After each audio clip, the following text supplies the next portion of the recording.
of the biggest issues with the professional style KitchenAid mixer is that over time the speed boards go out, which either results in no power like this machine here, or it results in the machine not wanting to switch gears as you work this speed lever.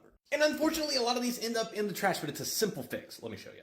All of these professional machines disassemble the same way. We're going to start by removing this one screw that holds the beauty band in place. I have 4 screws that secure this upper housing, 2 here, 2 on the other side in the exact same spot.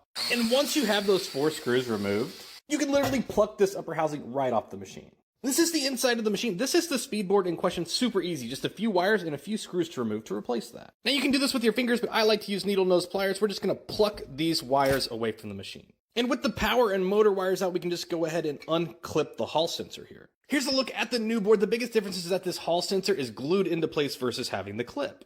Now, once we have all these clips off the board, there's just 2 screws to remove here and here. And with those screws removed, this board is ready to just be pulled away from the machine. And all we're left with now is this Hall sensor. And if you look at the underside of it, you'll see there's a little clip right here. And if you get under here and you press on those clips, that'll just pop up out of place. Now, if you're doing this repair, it always makes sense to remove this transmission housing. There's just 4 screws. We want to inspect these gears, because oftentimes when you get in here, you're going to find evidence of damaged gears. Just like that, all of this silver right here is actually metal shavings from these gears, which essentially becomes liquid sandpaper, and it screws up the rest of the gears in that gearbox. The proof is in the pudding, or the grease rather. Now the best part about it, replacing this grease in these gears, incredibly simple. I like to grab a paper towel, get around this grease on this shaft, and just pull up. And that's going to clean up our area a little bit so we can see this snap ring. We'll just go ahead and remove that. And once removed, this bevel gear should just pull out of place. And under that bevel gear lies a pin. We should just be able to push that out and remove that by hand. Now we want to inspect these pins really closely. Oftentimes you will find cracks, but this one appears to be in perfect condition. With that pin out, we just want to give this planetary a few taps with a mallet, which will break it free and allow it to be pulled away from the machine. Now take a look here at the edge of these gear teeth. You can tell they are pretty chewed up. And if we remove this gear and remove some of this grease, we will see that each one of these gear teeth has a lot of material missing off of the base of the tooth. Watch as I roll this gear. You're going to see a large ledge on each one of those teeth. Now, that'll make your machine sound like it's grinding. Eventually, those teeth are going to break off, get mixed into the rest of the gears while it's mixing, and blow up the whole gearbox. So it's going to be in our best interest to replace. Now, obviously, we want to do the same thing with the rest of the gears. And if several of your gears are showing wear, we do offer a complete gear replacement. Heck, we even have a complete replacement of all the gears, electronics, and motor. Now, we got the rest of the gears cleaned up. All that's left to do is remove the grease from the lower housing because we don't want any of those metal shards in there. Now to put it back together. We got a base layer of lube. We're going to go ahead and slide the shaft in.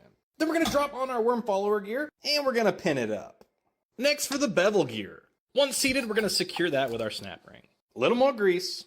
With grease in place, we should now prepare to drop in the worm gear. And we're going to go ahead and replace these thrust bearings because this is kind of a maintenance part. So we'll make ourselves a bearing sandwich. And we can go ahead and just drop that worm gear into place. Now, of course, we need to add a little more grease.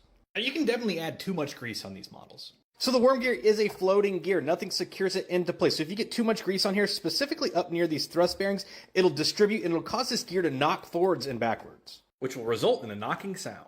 Simply remove some grease, specifically around those bearings. We'll drop on a new gasket here, and then we'll drop that transmission down into place, securing it back down with the 4 screws that we removed from it. All that's left is that new planetary. It literally just sets down into place, and you secure it by mounting the 2 screws back into place. Now remember, this is plastic, so don't tighten it too hard because you can crack this plastic. Now these clips, super easy. These are the power cord wires. The board is labeled, see, black, black with black. Click. And then the white wire goes on the neutral. Now you literally can't mess these 2 up. This is motor 1 and motor 2, and they can go in either position, so it doesn't matter. Just get them clicked into place. And then lastly, the Hall sensor. You see how it has this long flat backside? That's the side you want facing the motor. We just go ahead and click this down into place. Now to just drop on the upper housing, pop in a few screws, give it a wipe down, and seal it with a kiss.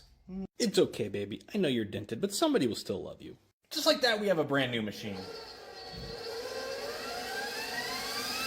Now remember, if you need any parts or supplies for your machine, we can definitely take care of you. We have literally everything in stock, and we have DIY tutorials on every machine. And if you're not the DIY type, you can always send it in.